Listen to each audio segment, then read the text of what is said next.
Olá, sou o pastor Murilo, estou aqui mais uma vez para trazer uma palavra de conforto e esperança para o teu coração. Hoje o nosso bate-papo vai estar fundado em Mateus 7, 24, 27. O título do nosso bate-papo é Construa logo a sua ponte. É certo que a história do homem se repete e num volume surpreendente. No passado remoto, como atualmente, o homem estava e continua se afogando no pecado, na violência e na maldade. A humanidade era perversa e violenta e só queria fazer o mal como hoje. Isso entristeceu Deus, que decidiu destruir a humanidade e até os animais, porque foram afetados com a maldade dos homens, como vemos em Gênesis 6, 5 e 7. Mas havia um homem justo, chamado Noé, que obedecia a Deus. Então Deus decidiu mostrar misericórdia e poupar Noé e sua família. Ele avisou Noé sobre o dilúvio e lhe explicou como fazer uma arca para que sobrevivesse ao dilúvio. Noé creu em Deus e construiu a arca. Antes de começar o dilúvio, Noé e sua família entraram na arca, junto com casais de cada espécie de animais, como vemos lá em Gênesis 7, 13 e 14. Deus destruiu todas as criaturas da terra, mas poupou quem estava na arca, ou seja, todos os que creram no que for anunciado por Noé e entraram na arca. Deus não é cruel, Deus é amor, como vemos em 1 João 4 e 8. E o dilúvio não foi um ato de injustiça. Deus é amor. O amor é a essência do seu ser. Tudo que Deus faz vem do seu amor. Por nós, pela justiça, pelo bem, pela verdade. Deus ama todas as coisas. Deus não se agrada com a morte de ninguém, como está em Ezequiel 18:32. Mas o pecado tem que ser castigado. O salário do pecado é a morte, como vemos em Romanos 6:23. No tempo de Noé, todos tinham abandonado Deus e se entregado completamente ao pecado. Cedo ou tarde, todos iriam ser castigados. Morreriam afogados nos seus pecados. Mas Deus não se alegra com o castigo e por isso sempre mostra uma saída para a morte. O caminho para a salvação de Noé e sua família foi a arca construída por Noé. Noé foi salvo porque creu, foi prudente, teve fé em Deus e obedeceu, como vemos em Hebreus 11 e 7. A construção da arca foi trabalhosa e levou muito tempo. Todos viram o trabalho de Noé. Quando o dilúvio aconteceu, todos já tinham tomado conhecimento do que Deus havia dito a Noé. Destruirei o homem que criei de sobre a face da terra, desde o homem até o animal, até o réptil, até a ave dos céus, porque me arrependo de os haver feito. Gênesis 6 e 7. Mas ninguém acreditou. Ninguém entrou na arca para ser salvo. Só Noé e sua família. Desde então, a história se repete. Há um abismo separando o homem de Deus, porque todos pecaram e destituídos estão da glória de Deus, como está escrito em Romanos 3, 23. O pecado trouxe a morte espiritual a todos os homens. Pelo que, como por um homem entrou o pecado no mundo e pelo pecado a morte, assim também a morte passou a todos os homens, por isso que todos pecaram, como vemos em Romanos 5 e 12.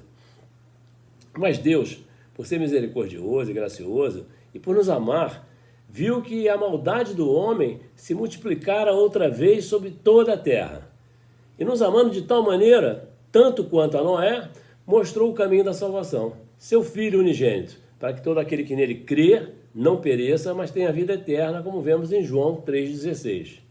Veja bem, Deus deu seu Filho Jesus Cristo para que todo aquele que crê não pereça, mas tenha vida eterna. Todavia, ainda permanece o precipício que nos separa de Deus.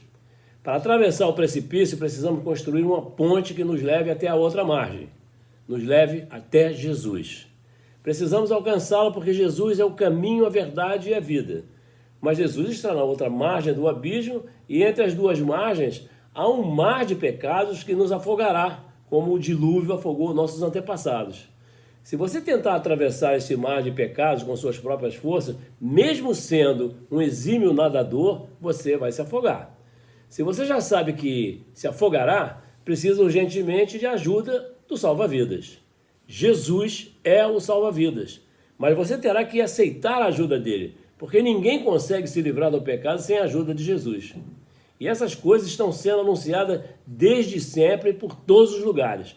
Sua parte é muito importante e necessária. Você terá que construir uma ponte para chegar até Jesus. A Bíblia diz que para fazer esse tipo de construção, você tem que ser prudente, usar inteligência, sabedoria e cautela como está lá em Mateus capítulo 7, 24 a 27, capítulo 7, 24 a 27. A construção da sua ponte se dará a partir do momento em que você aceitar a ajuda de Jesus e pelo arrependimento recebê-lo como Senhor e Salvador. Essa deverá ser a sua estratégia. Estratégia é a arte militar que trata das operações e movimentos de um exército até chegar em condições vantajosas à presença do inimigo, que no teu caso e no meu é o pecado. Pontes são estratégicas porque unem duas margens. A margem onde nós nos encontramos, que é o nosso lado atual pecaminoso, e a outra margem, que é o futuro, onde queremos chegar a Jesus. No nosso caso, a ponte que precisamos atravessar para chegarmos na outra margem não está pronta ainda, está em construção, e nós precisamos construí-la. E essa é uma etapa que acaba fazendo com que muita gente desista de chegar ao outro lado. Afinal, construir uma ponte dá trabalho, leva tempo. É mais fácil trilhar os caminhos já prontos e cruzar as pontes que alguém já fez. Só que assim, quando acabarmos, vamos nos esquecer que as pontes que já foram construídas e os caminhos que já estão prontos irão nos levar somente aos lugares em que alguém já esteve. Não haverá novidades e não seremos os primeiros, porque alguém já percorreu esse caminho antes. Alguém já teve a coragem de construir a sua ponte para chegar aonde desejava. E assim, nós acabaremos chegando no destino traçado por outras pessoas que não são os nossos. A salvação é individual, então vamos construir nossa própria ponte para escrevermos nossa própria história e chegarmos aos lugares que desejamos. Mas pode ser que você não saiba como construir uma ponte. Pode ser que você não saiba como começar e quais são os recursos necessários para construí-la. Mas, ainda, você ache que não está pronto para fazer essa obra. E essas dúvidas são naturais. E se você pensar bem, são indagações que nos acompanham ao longo de toda a nossa vida. Mas as crianças costumam vacilar e cair quando arriscam seus primeiros passos ou aprendem a andar de bicicleta. Mas dificilmente uma criança afirma para si mesma que não está pronta. A criança simplesmente vai em frente. Quando chegamos à vida adulta, estamos impregnados de medos e precauções produzidos pelo nosso senso de autopreservação. Às vezes, esse senso de autopreservação nos mantém vivos e nos previne de problemas mais sérios. Mas é isso que às vezes também nos bloqueia e nos mantém cativos numa zona de conforto duradoura. São esses os bloqueios que precisamos vencer para construir a ponte que leva à margem onde está Jesus. Tudo aquilo que a gente deseja alcançar e realizar está nele. Mas se não sabemos por onde começar, quais recursos vamos precisar e como devemos construir a ponte, o que precisamos fazer é muito simples. Perguntar a nós mesmos quem pode nos ajudar nessa missão. Essa pergunta é poderosa, porque quando manifestamos a nossa decisão de colocar em prática nosso projeto para alcançar nosso objetivo, várias pessoas irão se aproximar para nos ajudar. Essas pessoas estão ao nosso redor, já construíram suas pontes ou simplesmente querem estar ao nosso lado para nos auxiliar. Elas foram atraídas pela nossa proatividade. Proatividade é a característica de quem prudentemente busca identificar e resolver os problemas por antecipação, com antecedência, rapidez e desejo de crescimento. Eventualmente, acabamos atraindo também pessoas que querem somente se aproveitar da ponte que estamos construindo para chegar a algum lugar, qualquer lugar. Não há problema nisso, afinal, quando uma ponte como essa é construída, acaba ficando para a posteridade, para as pessoas que desejam chegar ao mesmo lugar em que nós chegamos, também possam fazê-lo. E o mais legal e o mais interessante de tudo isso é que quando terminamos a construção e atravessamos nossa ponte, além de uma grande sensação de alívio e realização, acabamos nos dando conta de que estamos diferentes. Estaremos mais maduros e mais experientes, prontos para receber e aproveitar o que nos aguarda na outra margem. Isso é natural, pois enquanto construímos nossa ponte, construímos a nós mesmos. Somos moldados pelos desafios que encontramos no nosso caminho. Nesse momento, eu e você já estaremos prontos para ajudar outras pessoas a construírem suas pontes. Há muita gente com os mesmos sonhos, mas sem saber por onde começar. Por isso, diz a palavra, quão formosos são sobre os montes os pés do que anuncia as boas novas, que faz ouvir a paz, do que anuncia o bem, que faz ouvir a salvação, do que diz a Sião, o teu Deus reina, como está escrito em Isaías 52 e versículo 7.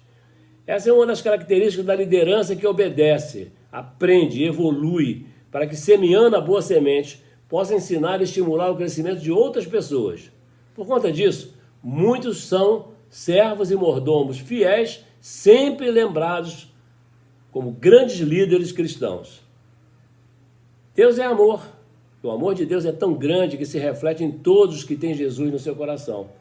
Por causa do seu amor tão grande, Deus enviou Jesus, nosso salva-vidas, para pagar o preço dos nossos pecados. Agora já podemos voltar e desfrutar o amor de Deus sem medo de castigo. O amor de Deus nos protege e ensina a viver de maneira correta. Se alguém confessa publicamente que Jesus é o Filho de Deus, Deus permanece nele e ele em Deus. Assim conhecemos o amor que Deus tem por nós e confiamos nesse amor. Deus é amor. Todo aquele que permanece no amor, permanece em Deus e Deus nele. 1 João 4, 15 e 16.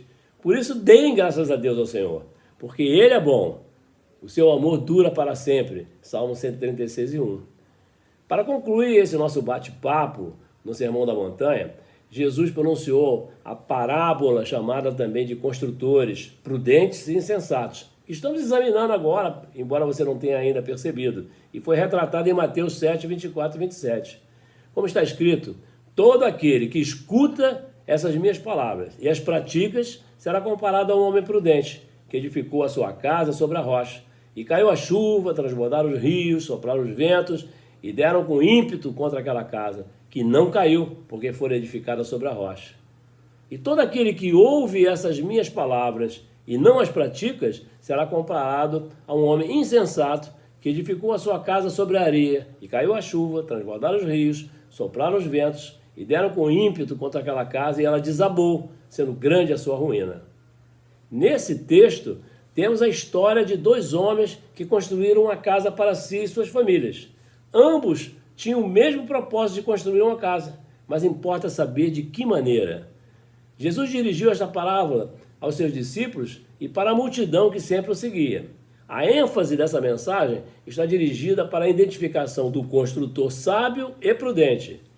Interessa saber que a Bíblia ensina que o temor do Senhor é o princípio da sabedoria e o conhecimento do santo, a prudência. Provérbios 9 e 10.